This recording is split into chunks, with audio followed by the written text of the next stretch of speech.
Remember when amateurs with homemade radio sets used to sit up until all hours of the night talking with other radio hams around the world?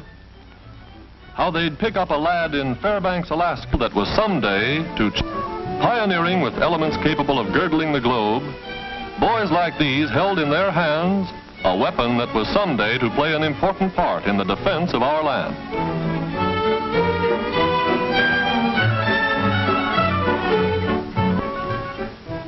We begin our story on a day in 1943. Joe Brown and his brother Jim were seniors that year. And like thousands of other American boys, their thoughts were far from the peaceful valley country that has always been their home. Well, you can guess the rest. That Signal Corps poster caught Joe's eye, and it wasn't long before he enlisted. And 2 days later, Brother Jim walked into a Navy recruiting office, sore as a boil that Joe had beaten him to the punch.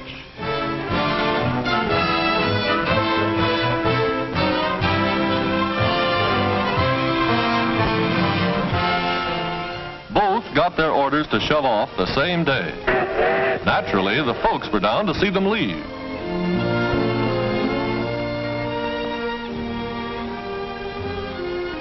Mother used to say that Junior, the youngest, always worshipped his brother Jim.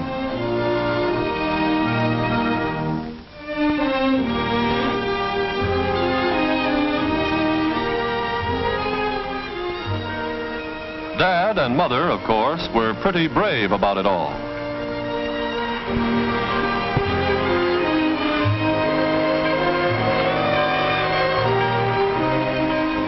And so, like millions of other American boys, Jim and Joe... From the drilling they gave the boys those first 2 months, they didn't feel much like letter writing. To hear Jim tell it, the only time they didn't drill was when they were eating or sleeping.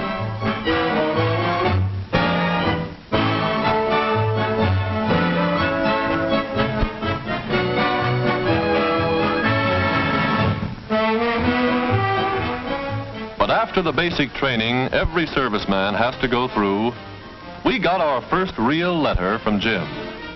Jim always was good at letter writing. Dad was so tickled he took the letter down to the war plant where he works to read it to the boys. Jim said, "Dear Pop, I'm finally learning how to be a real radio man. From 8:30 in the morning until 4:15 in the afternoon, we go from one class to another. Most of the fellows are around my own age, and I mean we're getting a real education. Pop, a fellow who goes through a school like this gets training that will fit him for most any kind of communications job in what the big shots call the post-war world. The instructors are experts. Most of them have had practical experience with all kinds of radio installations. They know how to get the stuff across so it's understandable. We're taught not only how to repair a piece of equipment under any conditions, but how to build it from the ground up.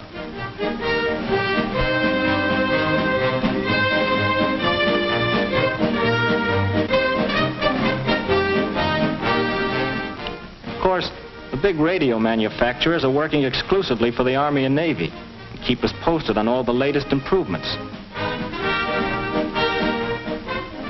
The class in typing and code is what I like best. They shoot the messages slow at first, and speed it up until you're taking 24 words a minute. That's tops. After we learn what makes the darn things tick, we get individual instruction on equipment, just the same as they have aboard ship. Pop, speaking of ships, don't think the Army boys are the only ones using walkie-talkies. We have a course in portable equipment that's just as thorough as they come. Not allowed to tell you just how we use them, but believe me, when the war's over, these sets are going to play a pretty important role in communications. Right now, they have a range of about 5 miles. That's only the beginning.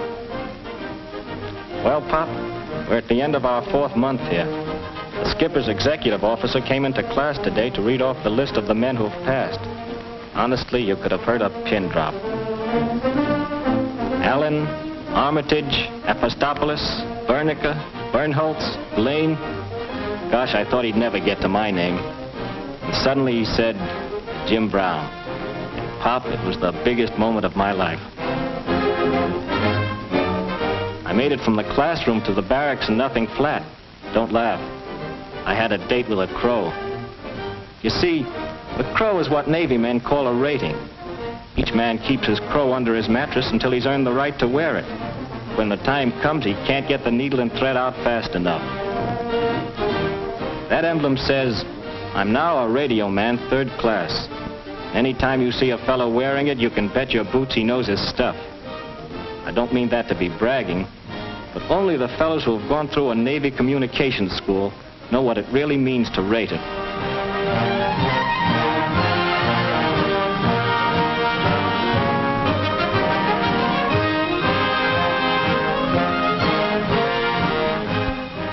Next day, with the skipper doing the honors, we marched out on the parade ground to get our diplomas. I wish you could have been there, Pop, but I know you have a war job, and besides, the government doesn't want people traveling around the country unless they have to.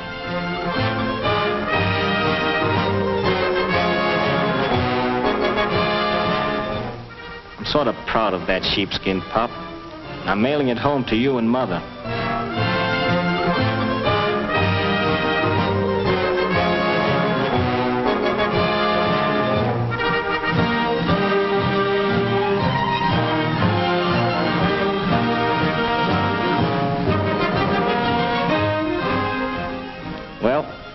Got our orders to shove off today, and I'm all packed.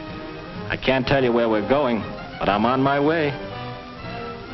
Yes, the folks back home are sort of proud of him, too. It seems that just about the time Jim wrote he'd finished school, Brother Joe wrote that he was leaving for maneuvers.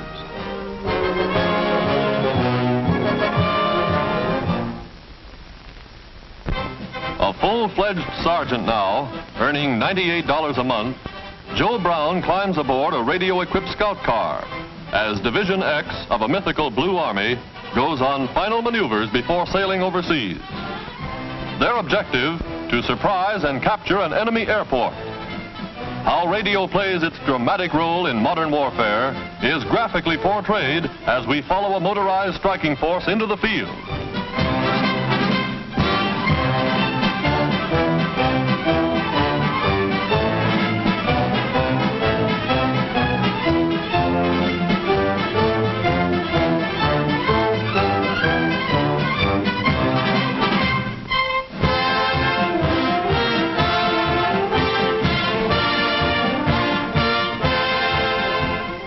Deploying to scout the enemy's flank, 2 command cars, each armed with a 37mm anti-tank gun, plunge downstream to strike across country. By radio installed in the cars, the patrol is in constant communication with the main force.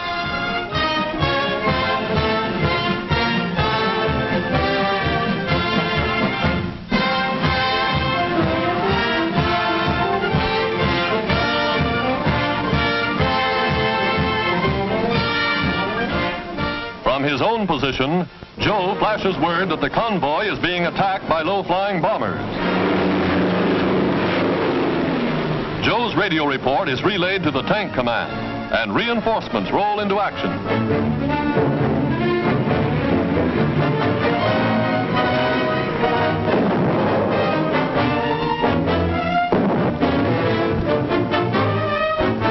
Radio, serving in many coordinator of modern battle.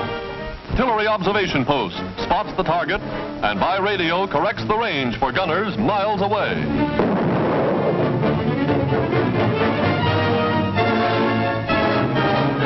Calling base point, 300 right, 400 short, shell Mach 1. Fuse short, right 40.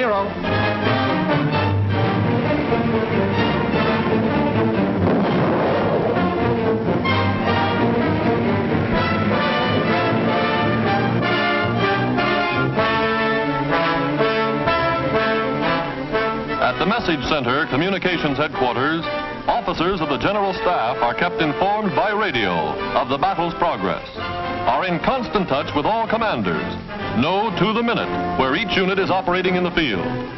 A courier unable to contact his unit dashes back for the nearest portable equipment to get his message through.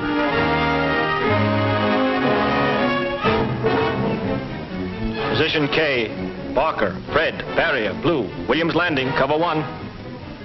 By radio, our sergeant gets the message and contacts a reconnaissance plane scouting the area. Radio, coordinating the action. Radio, making possible combined operations between all branches of the service.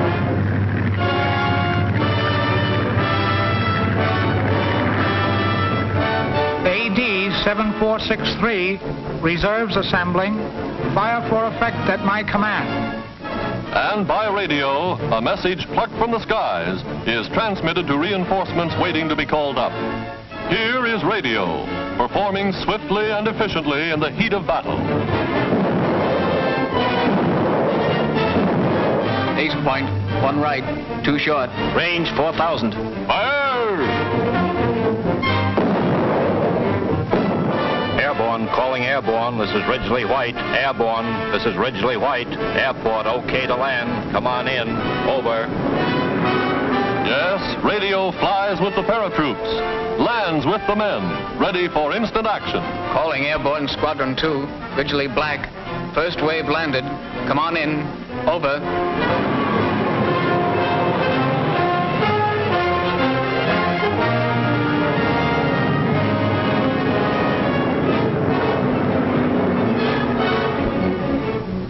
Today, the thousands of Joe Browns and their radios are helping us win the war. The magic of radio bridging space faster than the most powerful plane.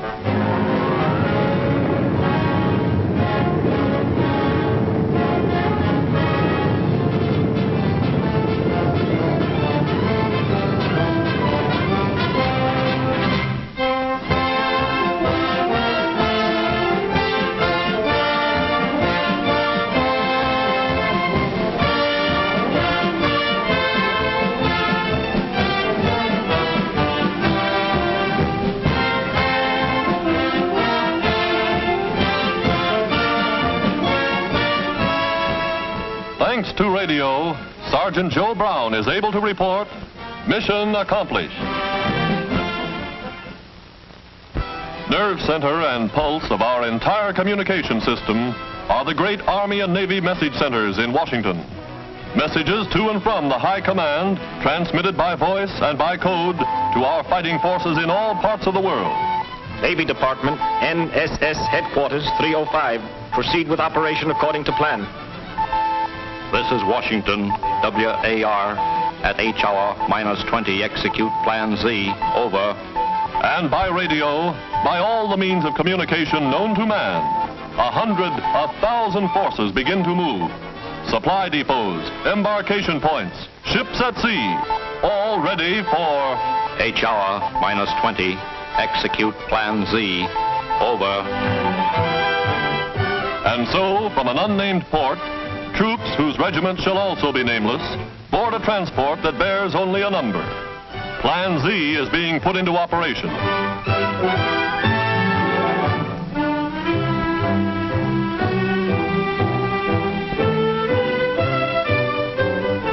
Dawn finds the convoy at sea. Ships, transports, war vessels spread across the ocean, moving as one.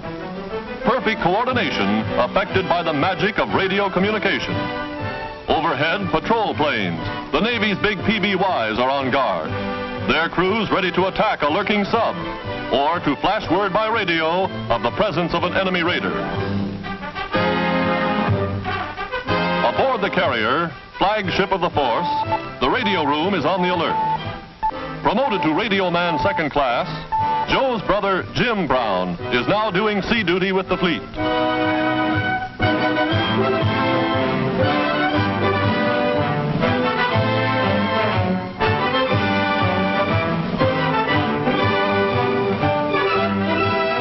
Now, steaming boldly into enemy waters, warships clear decks for action.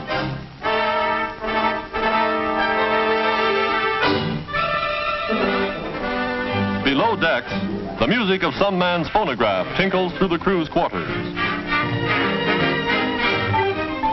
Jim Brown, the boy from Middletown, had the duty the morning the message came through. It wasn't long before the men knew, this is it. From From the bridge, orders are flashed, and by loudspeakers in every part of the ship, the call is battle station.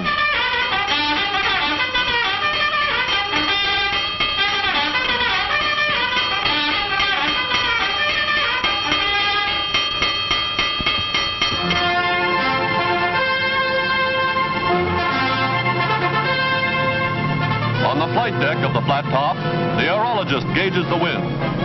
The Airedales are ready for action. Now, all they've learned, all they've trained for, is put to the test. Pilots, gunners, radio men know that the honeymoon is over. This time, it's the real thing.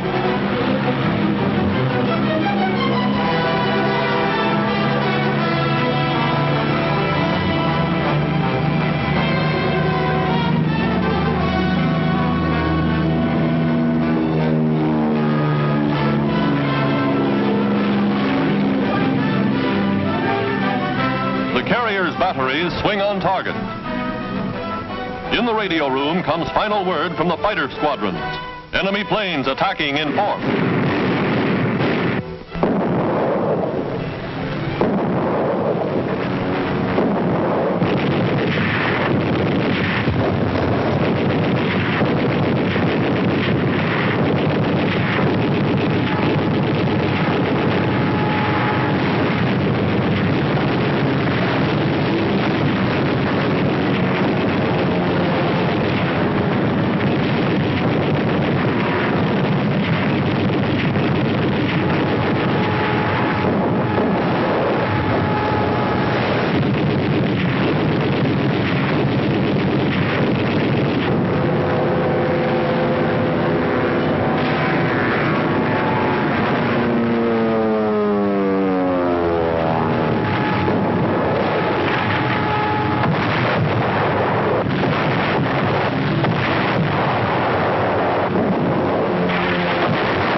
Silenced, the task force is now ready to assault the beach. In landing boats, manned by tough Coast Guard and Navy crews, they prepare for invasion.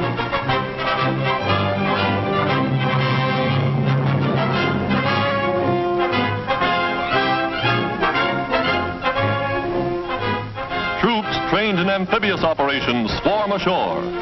This is the pattern for modern war.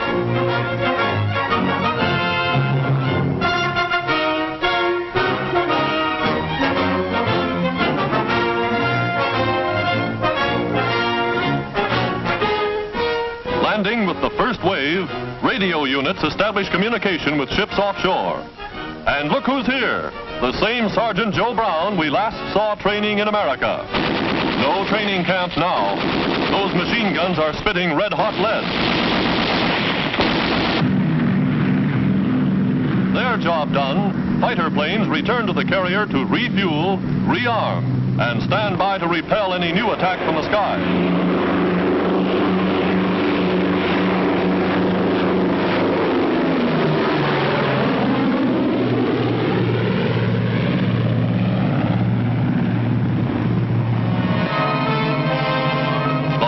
Proceeds according to plan. Troop reinforcements, heavy equipment, big guns and amphibious tanks.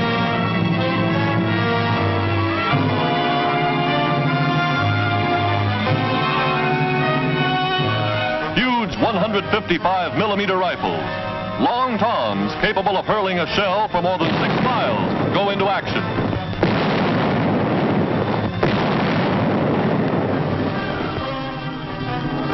Following in the wake of the artillery barrage, jungle fighters press forward, wiping out snipers and enemy pillboxes one by one.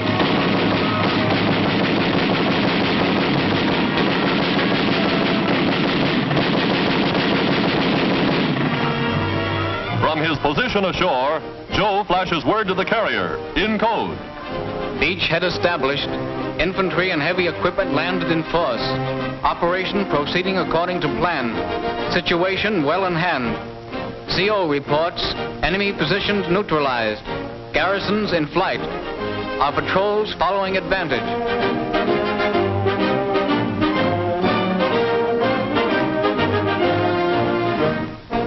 Yes, it could happen even in wartime. Sergeant Brown, in contact with the radio room aboard the carrier, recognizes his brother's voice. Just like the old ham days, reunion by radio, and in the middle of the South Pacific.